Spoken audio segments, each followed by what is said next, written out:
It starts right now. A Renewed Mind, hosted by Dr. H. Dante Duckett, pastor of New Kingdom Faith Christian Church. Position yourself right now to be transformed by the renewing of your mind. Now, here's our host, Dr. H. Dante Duckett. Well, this is Dr. H. Dante Duckett, and welcome to another podcast of A Renewed Mind. I am so excited to be back. We are in season number 2. This is episode number 1 of our new season, and I have some special guests tonight.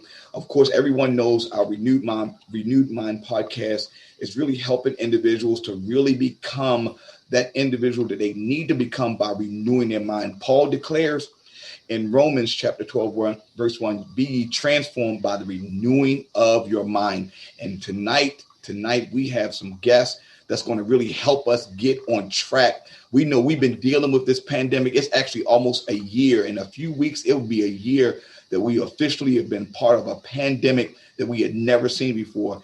And it has really taken a toll on our minds. It's really taken a toll on our life, but we're really starting to see the impact on our mental health. So tonight we have a few guests. One I know very personally, one I'm getting to know. I'm going to introduce the first, Devin Howard, who is one of my employees for Collaborative Healing. He has been working with children specifically on how to help them improve their mental health. And then we have Ms. Portia Rouse, who is a licensed clinical therapist, who's going to talk to us about that one important topic that we really found to be extremely important during this pandemic, and that is self-care. Many of us have been taking care of so many other people. We've been taking care of our jobs. We've been taking care of our families. We've been taking care of co-workers, church members, everyone else but ourselves. And eventually it's going to catch up with us. And we've seen it catch up with many of us. Persons have been, we've seen diagnosis of depression at alarming rates. We've seen diagnosis of anxiety at alarming rates. And so I am here to tell you that we need to do better. And tonight we're going to talk about that thing called self-care. And I have a resident expert who has been charged, I believe, by God to talk to us, talk to the community, talk to persons about self-care. And I want to bring her on and so she can share with us Ms. Portia Rouse. Portia, thank you so much for coming on board, and Devin, you as well.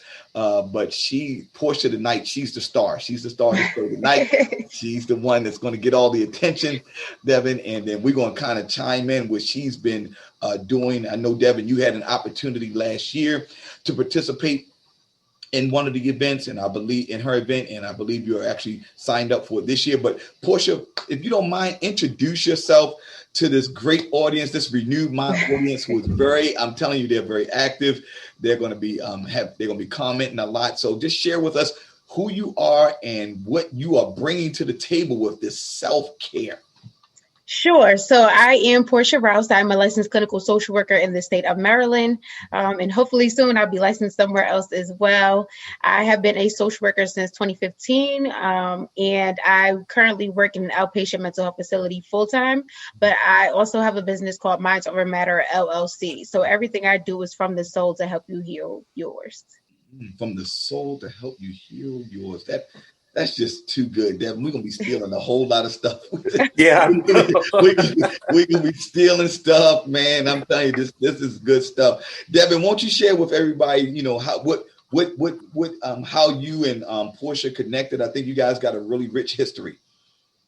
So she basically, she started, I seen her first starting with her vision board series. Okay. And she used to ask me like, oh, I got tickets. And honestly, I'll be honest, I was skeptical. Right. I was just like, it's going to be in front of other people. Right. And then she did a self-care Sunday. And I was like, they got a nice little ring to it. Mm-hmm. And she did a poll of one free ticket. Okay. And I won.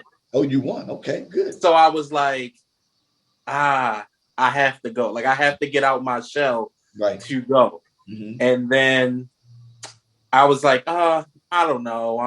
I'm procrastinate. But we actually went we went out the day before, and then something just told me to go the next day, and I was like, I'm gonna go. And the event was life changing. I learned so much. Awesome. The vendors were great. The speakers were great. Mm-hmm. Portia was great, moderating everything. She even had her mother there. Her mother was wonderful speaking. Even had food, and you know how we go with the food. You know how we. So it was. And as y'all see this, I'm like the total opposite. So, I'm like, I don't gain any. I've been small like this for my whole life. And Devin, he kind of has his thing going on, but when it comes to food, we don't play. We just don't. Right. And the event was just amazing. It really changed my life, and it really set the foundation of, really thinking of self-care and what to do with self-care. And hers was Self-Care Sunday. And one of the sessions in the Self-Care Sunday was, what are different ways of self-care? And just hearing other people, what helps them really helped me. It's like, wow, I never really thought of that as self-care. So that's great. Now, Portia, back to you now. Devin shared with us how he kind of, you guys kind of formed this relationship and how he's come to really benefit from your services. What made you come up with this Self-Care Sunday? What pushed you to that? So I've always posted about self-care. So I've always posted about tips and tricks and things like that with self-care. So I decided last year I would actually focus on self-care events. So allowing other people to step into what that looks like and actually practice it during my events. So it's supposed to be something that's annual, which it is. It's just a little different, of course, this year. But it just gives the opportunity for people to allow themselves to take care of themselves. Because a lot of people, especially in our communities, are used to taking care of everyone else, but we don't know how to take care of ourselves sometimes. And it's always a battle or a struggle to do that, but you can take care of other people and take care of yourself. And that's true. You said something that was very key. Within our community, because so often we see we've been given responsibilities. Let's take an example. You're the grandmother, or the grandfather, but now you're taking care of your grandchildren. Right. You've been afforded that responsibility, not something that you had planned on, but now you have to.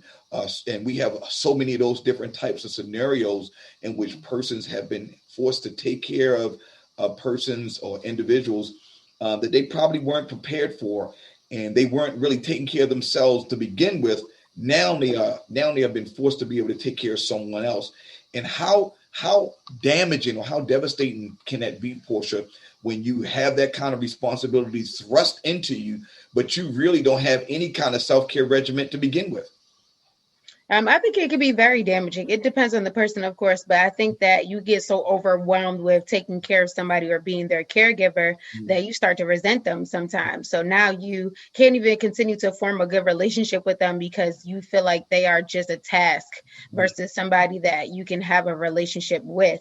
And of course, some things are not your pain, but it is your responsibility to take care of yourself. So your healing is your responsibility, even though your pain might not be. Now break that down a little bit. That's your healing is your responsibility, despite that your pain was not. So what you're saying is that the pain that was caused on you, or the pain that was inflicted on you, and I've said this many times, that many persons, and Devin, I'm gonna bring you in on this. Many persons are dealing with some struggles, dealing with anxiety, dealing with depression, not of their own fault. There were certain things that was done to them in their past that they have yet to have not processed properly, and now other people are being affected by it because they didn't properly heal from it. So break that down, Portia, and then Devin, we're going to bring you in. You said the pain, like you just said, the pain is not your responsibility, but your healing is yours. So a lot of times people, like you said, are dealing with things that they didn't cause, but some people want to sit in that. Some people say, well, this happened to me, so this is the way I am. When you don't have to be that way, you have to take control of what your healing looks like. So you can pray and go to therapy, but you have to do the work in both aspects. You can't ask God for freedom and not walk in that freedom, and still walk in that pain that happened to you. And you can't go to therapy and think that your therapist is going to be your savior. You have to do the work for your healing, so that you can start feeling like a better person. You can start being the better person that you are. And it doesn't negate the fact that somebody else did this to you, because they still have to hold themselves accountable. But you have to decide to move forward, even when it feels like you can't move forward. So it's not to say depression is your fault, but it is to say that the only way you're going to get up out of that is if you decide to walk in the healing versus walking in your trauma. Some people are so attached to their trauma, they don't want to walk in their healing. Man, Jesus. Here we go, Devin, and we on the couch again. You know, these therapists and these the licensed clinical social workers, the same thing. They love to put you on the couch, man, and just start unraveling all these things. And you be just thinking, wow, okay, what haven't I dealt with? What am I still worrying about? What am I still not having processed properly? So you just open up some, Devin. I mean, when you hear that, when you hear her share that type of remedy on how to deal with your pain, what does that bring to mind for you, Devin? For me, it just brings to mind just past situations. I mean, kind of like you were saying, like, you know, you sitting on the couch yourself, it just brings up past situations, and to know, like, you really have to work on it yourself. Yes. And the big thing is you can be happy with something. Like, you know, you go through some trauma and you feel like you're happy with your healing, or you feel like, oh, I'm healed, I'm over it, and continue to do stuff that makes you happy. But at the end of the day, it still cannot be best for you. Happiness doesn't always mean it's best for you. Wow. So, and that's what I had to learn, because I went through a situation where I felt abandoned by someone close. And afterwards, like it was around 2015, 2016. 2016 was one of my happiest years. Okay. And just the whole year, I was just happy. I was doing things I want to do, but I didn't do anything that was best for me. Wow. So I didn't do anything to heal myself. I didn't do anything to progress myself to the level where I should be, or even where I wanted to be. I just did what made me happy. And it's nothing wrong with making yourself happy. It's just at that moment, I needed to heal. I didn't take the steps to heal. I just cope with different things that was just going to please me temporarily. Wow. And you know, a lot of persons are experts at that. They have been experts of being able to mask the pain in such a way that they are able to be seen as being healed. But the moment that trigger happens, or that trigger occurs, they're in that moment where people are receiving or being inflicted by the pain that they have not been able to process. So, Portia, in light of that, what Devin talked about, you know, everybody talked about, you know, I want to be happy. But you can't. There's no way you can be fully happy until you deal with that pain that you refuse to deal with. So, what do you say about that? How do you work with that? I think that just because you ignore it doesn't mean it's not there. So it does manifest in different ways. And it could be one of those things where you're snapping at someone for something that's very small, because it's triggering something else that's within you. So you have to face whatever it is that you are hiding, because it will come up in different ways that you don't even realize. Sometimes you realize it and sometimes you don't. But if you don't face it, it will still be there. And if it's not still there, it'll come up in your children, or it'll come up in your relationships with others, and other people will bring it out of you, and you don't even realize that this is something that you've been trying to hide or not handle for so long. But then it comes up in conversations, or it comes up while you're watching a movie. So you're doing your everyday things, and you realize that these things are triggering you because you refuse to handle them. I've seen that happen.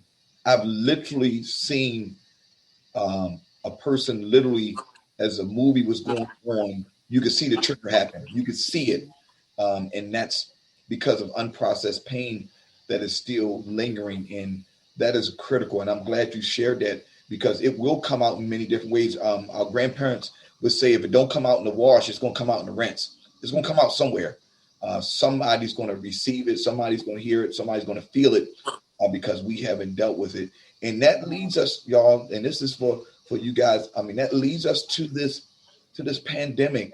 You know, we all of us know no one has been has not been able to be affected by this pandemic. Everyone that we know has been affected by this pandemic some way, and many persons, as we know, have been affected by this pandemic mentally. And I can't think of a better way to be able to address it than with your self-care Sunday. So it's a couple of things we want to talk about now as we make the transition. First, we want to kind of deal with how have you seen, Portia? What have you seen in the persons that you're treating, that you're talking with? How has this pandemic affected those individuals? So I actually picked up a part-time, and I work with solely adults within my part-time. And a lot of people have the same issues. One, they haven't dealt with their traumas, and you have to be home. So now that you're home, you have to deal with the things that you haven't dealt with before. And that's one of the things people are dealing with. Depression has been a huge thing. Anxiety has been a huge thing. And relationship issues has been one of my biggest things with people lately. So it's been a lot of friendship issues, a lot of intimate relationship issues, a lot of marriage issues. Those are mostly the things that have been coming up. But a lot of those things come up because people have been avoiding them. So that friend who likes to go to brunch all the time or does all of these things, they enjoy being out of the home because they don't have to sit with themselves. So the pandemic is truly bothering people because they have to sit with themselves. It's not necessarily that they have to be in the house, but it's really because you have to sit in your thoughts. You have to sit in your behaviors. You have to sit in your relationships with other people. So now that you have to do it, you're not used to doing it. So now you're actually addressing it, even though you don't want to address it because it's in your face. Wow, you said sit. You have to literally sit in your thoughts because it's there. You ain't gonna be able to Netflix it away. You ain't gonna be able to Facebook it away. You ain't gonna be able to. It's there, and you have to deal with it. And you said the persons that you're treating, they're at the point now. I want to say one thing. At least they're coming to you for treatment. You know, because they can. A lot of persons have avoided that. But we've seen in our organization an uptick in persons really wanting to have treatment. Do you think that's a good thing? Yes, I think that 2020 has showed us that if you don't address it, it will address you. So I think that the uptick is showing that this is something they probably should have done years ago, but they never did. So they said this is something they either they were forced to do it because they themselves, their personalities, their ideas, their thoughts, their behaviors forced them to get help, or that could have been their breaking point, or they realized they needed to be still. We get so busy in other things that we can't address anything about us because we mask other people's lives again. So we are taking our kids to school and taking them to all these things, or we're doing all of these different things by going to work and then coming home and going to sleep. So you're not really dealing with so much. But now that you're doing all of it in one place, you're forced to deal with these things. Well, I'm going to let you know, and we're not even done yet, but we got a few more minutes. This is not going to be your last time on this podcast. I can tell you that right now. Oh my goodness. You know, you've been saying some things that are really, truly vital and persons really need to hear. You know, you're dealing with things. You're still living your life through your child. You're living your life through these entities, your job, your church, even your church, because you still don't want to deal with some of the things that you have to deal with. And Devin, I know as you're growing single man, got single men problems. You got issues of your own. As you're hearing us being challenged by Portia, and although you've had relationship with her as it relates to her getting you through her self-care Sundays, I mean, what kind of takeaways are you taking from what she's sharing with us on this app on this evening? I mean, I agree. Like, she's 100% right. I mean, I could just remember when COVID hit. Everybody thought it was like a joke at first, until like you're really sitting there, just So what I'm going to do today, like what, and I just remember myself when COVID first started, just being here, like what I'm going to do, what is, I need to get on like a routine. And that's when I remember self-care. I remembered it on a Sunday. Wow. I was like, I'm going to do something for myself. Mm-hmm. I don't know what it's going to be. And then I was like, I'm just going to take care of myself. And I've been doing the same thing I will take the longest hot shower, do a face mask, you know, do like pamper myself. I mean, and for a lot of men, you know, they don't take care like their face or their skin or anything. Right. I'm going to do this as myself. Like I want to have good skin. So I'm going to do for myself. I came and I built an office in my house. Right. And then I also, you know, looked out and tried to do new things around. I tried to keep myself busy with also like doing things that's going to make me more stuff that I need, more comfortable in things that I need. I mean, I needed to, you know, if we're working from home, I need a home office. Right. And I had a whole room that I use as an unofficial closet. Right. Got you. So it just gave me time to really do for myself. And then, even then, I even felt like I still have too much time on my hands. What do I need to do to make myself better? Okay. And that's when I got into the steps of I need to grow closer with God. Yes. And I need to fast. And that's when I did my fast. Yeah, I remember you sharing that, and that was extremely life-changing for you. But think about it. I'm gonna connect the dots for you. It was Self-Care Sunday that came before the pandemic. Right. You know, that literally led you through the pandemic in a very healthy way. Right. Whereas many persons in your age group, in your genre, they didn't have that. So the suffering and the mental abuse that they were dealing with and that they were projecting on the other people didn't manifested in so many different ways. But because you were able to take advantage of a raffle that you didn't want to participate in, literally helped you live, helping you live a healthier life. I mean, that's just providential. That's just, you know, God literally connected you to an individual and to a program that could get you through a season. Listen to this. He knew was coming. Come on, y'all. That's good stuff. He knew the season was coming, and he cared that much about you to make sure that you had an opportunity to go through some self-care tips to be able to make sure you're able to manage your life properly through this pandemic. That's big. That's really, really big. And so that takes us to where I know you talked about it in the beginning, but give us a little bit deeper dive, Portia, on how you came up with this self-care and why do you think it, I mean, Devin told me that like soon as you put it up, it was almost sold out. I mean, it's probably sold out now and you probably only got no room. I'm going to have to steal a ticket or something. I'm going to sell a ticket or something because I'm going to have to get in on this. So how and why and who will benefit? Can you answer all three of those ones? So it is a virtual event, and this year, well, I always incorporate something with community service. So that's my passion. So outreach is something that I always do.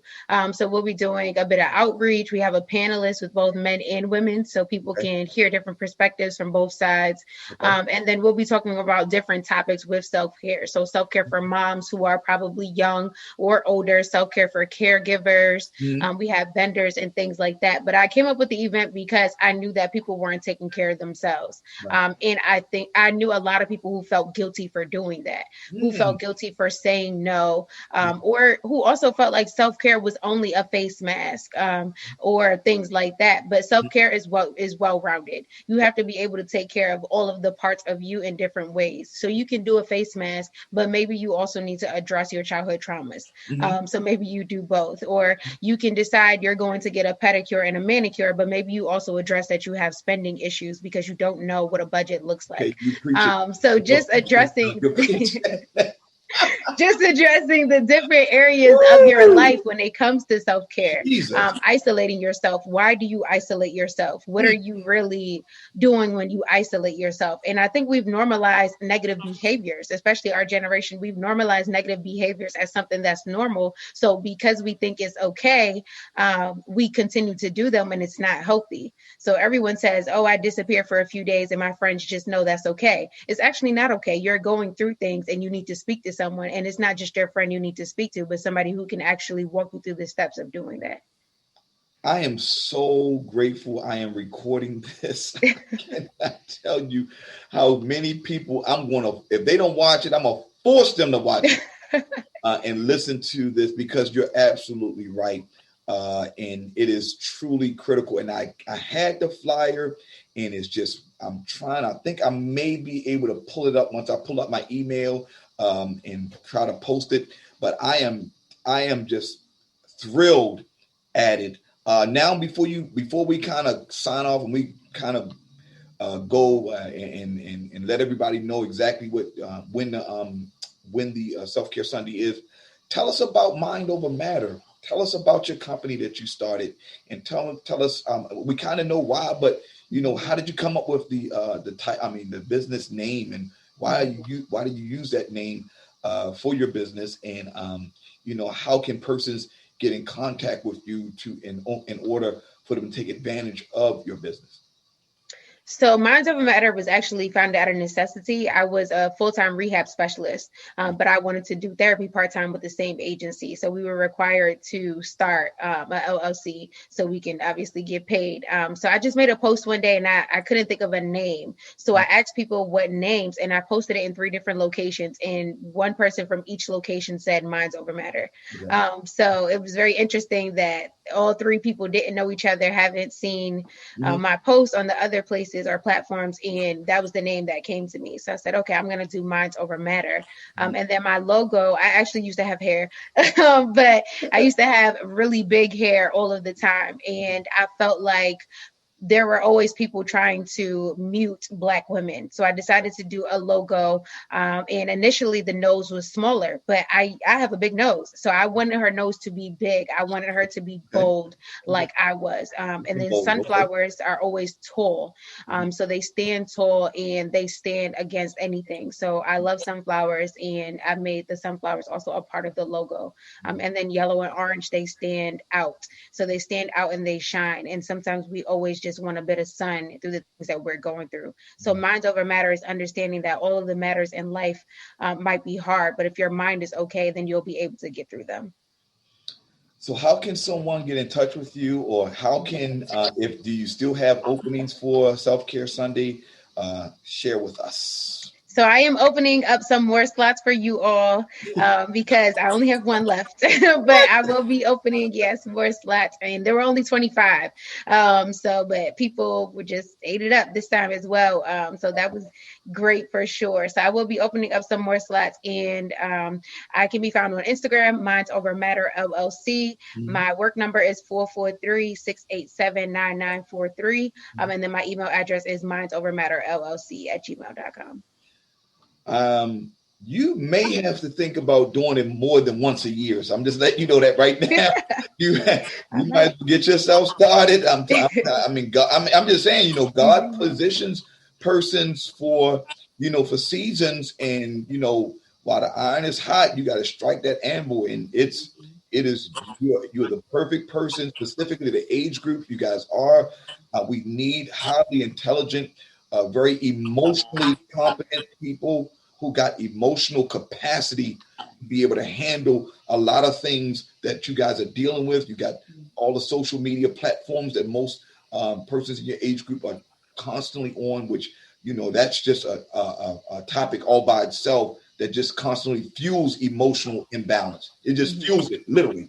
But for you and Devin alike, Devin has been working in this mental health field for a few years now, and he sees how important it is to not only through self-care, but to also help mentor other young men in their mental health. So you guys can see how beneficial this type of team will be, and this type of these type of resources are for our community, especially the generation to come and the generation that you're with. Because really, honestly, and this I've shared this with a number of persons and persons in my audience. We're going to depend on you guys because you're going to have to help support us when we, I'm not going to be the age I am right now for the rest of my life. Right. We're going to need some highly intelligent, competent persons to be able to keep this thing moving forward. And I think more than ever, we're going to need people to train persons on how to do this. So hence, while you're in this field, you're helping persons being able to navigate their life. But I think these type of self-care Sundays, where persons really get an opportunity to get tips on how to take care of themselves, like you said, not just going out and spending, because really you think you're taking care of yourself spending. It's just really you got a compulsive habit that you need to get in check because you don't want to deal with certain issues in your life. But those things they need to hear. And sometimes coming from a pastor, it's just me telling you what to do. Coming from a peer, that's just telling you, what you need to get yourself in order, and that's for them to take a hard look at it. So again, I think it's a bit of both, though. I think that we need to hear it from you. We need to hear that this is from you, and then from us, we need to hear how to apply it realistically. I think that we hear what you're saying and we value what you're saying, but sometimes we don't get the application portion from what seems like that other people our age can also do. So we definitely value what you're saying, and we need that as well because we don't know all the answers, and we need to have a balance of both. We need to know that we can come to you so we can get that guidance because you need that wisdom and that counsel. You can't do life alone for sure. And also have that accountability on both aspects. Yeah, that's a great way to close this. You're absolutely right. I preached on yesterday a consistent faith, and I shared with them about my last point was wisdom will put you in a position to win, operating with wisdom.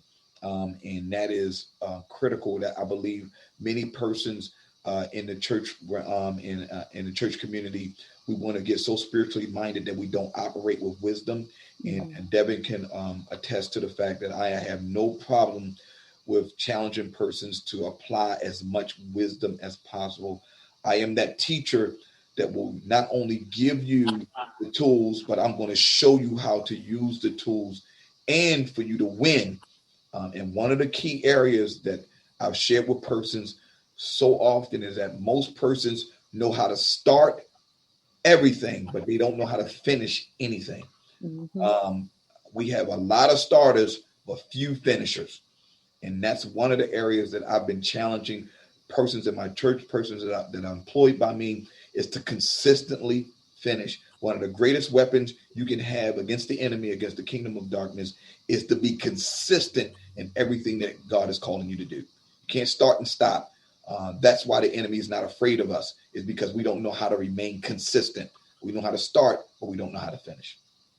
And I believe with your Self-Care Sunday, you're showing persons how, giving them a tool on how to finish, because what typically happens is they know how to start, but when things get heavy, when things get rough, when they don't feel like people are affirming them, or they don't feel like people care about them, or they don't feel like that they're being appreciated, they stop. They stop. They just, regress and don't finish. Self-Care Sunday, those self-care tips is going to help you deal with those feelings, deal with that anxiety, deal with that depression when you don't feel like persons are really beside you or behind you. No, you just may interpreted the text wrong. You may have interpreted the email wrong. You may have interpreted it one way, but they meant it another way. And that's because of the issue of you not taking care of yourself mentally. All of these things attribute, I believe, to persons finishing what they start. So again, Portia and Devin, I'm grateful that you guys decided to come on this evening. I can't wait for my ticket for Self-Care Sunday, 2:00 p.m. Oh, we didn't even give them the date. Oh my goodness. What's the date for Self-Care Sunday? February 28th. So the last Sunday of the month. Last Sunday of the month, February the 28th. I believe it starts at 2 p.m. It's 2 to 4. And it is a totally virtual event. She's going to put out a few more tickets, and my name is on one of them. So it's only going to be a few more left after that. I will definitely be participating. Again, Portia, thank you. Thank God for you allowing God to use you, for you not saying no, and for you just opening yourself up to be used. I can just share with you. I know you're a member of a great church. I'm just here to share with you that God has a great door opening, a door of opportunity that's going to open for you in order for you to really take care, or for you to really be a vessel for him to help use the people that he's put in place to expand the kingdom. They need good mental health experts to help do that. That's why Paul declared, be ye transformed by the renewing of your mind. There's no way we can get through this season of our lives without having good mental health. I want to give each one of you at least 15 to 20 seconds to share with us any closing statements. And specifically, Devin, if you don't mind talking about mental health, how important it is for mental health. And then Portia, just do a nice little plug for your Self-Care Sunday. Devin? Yes, mental health is very important, especially within the African-American community and also in the Baltimore and greater Baltimore area. I think it's needed, and we should all look into it, no matter if we know if we have a diagnosis, or even if you don't feel like you have any mental health issues, still look into it, because you could be helping someone else. You don't know what situation or what you've been through in your past that, you're able to help yourself or help another person. So definitely look into it. Portia's event is great for it. And it's just a great event just to learn more about yourself and more about other entities of self-care. Amen. That's good. Portia, you want to close this out? Sure. Well, first, I want to thank you both for inviting me and having me. And I want to remind people that it's okay not to be okay, but it's not okay to sit in that. So it's okay not to be okay, but it's not okay to sit in that. So to take some steps moving forward, I am having the Self-Care Sunday event on February 28th from 2 to 4. Tickets are absolutely free. You just have to register. We have amazing speakers and panelists for you all, and we are open to questions and feedback as well. So hopefully I see you all there. All right, great. Listen, everyone, I'm so excited to be back. Most of y'all probably didn't know, but I was on a mission trip to Tanzania, Africa. It was one of the most exciting trips I've ever taken in my life. I have so many stories that I'll be sharing via my transformational teachings on Sunday, my Bible studies, or even on this podcast. It was a great opportunity. I got some great mental health opportunities to help grow mentally and help even within my own self-care that I had been overlooking so often because of so much work that I've been doing during this pandemic. Many pastors have been working extremely hard during this pandemic, and I know I was one of them, and I really needed that opportunity to really kind of unwind and get refilled. So that's where I've been. But we're here in our new season number 2. This is our first episode. Again, I want to thank Positive Power for actually distributing our podcast. If you haven't, go to pray.com. That's pray.com. Subscribe to our podcast, A Renewed Mind. I'm on Spotify. I'm on Apple Podcasts. All the podcast platforms, you can find my podcast, A Renewed Mind. Type in Dr. Dante Duckett, Dante spelled D-U-A-N-T-E, and Duckett, D-U-C-K-E-T-T. Again, thank everyone. Thank you so much. Thank you, Portia. Thank you, Devin, for being our special guest tonight. And I'll see everyone next week, same place, same time, here on Renewed Mind, where Paul declares, be ye transformed by the renewing of your mind. God bless you. You have just been blessed by the transformational teaching of Dr. H. Dante Duckett. Tune in next time to another segment of A Renewed Mind.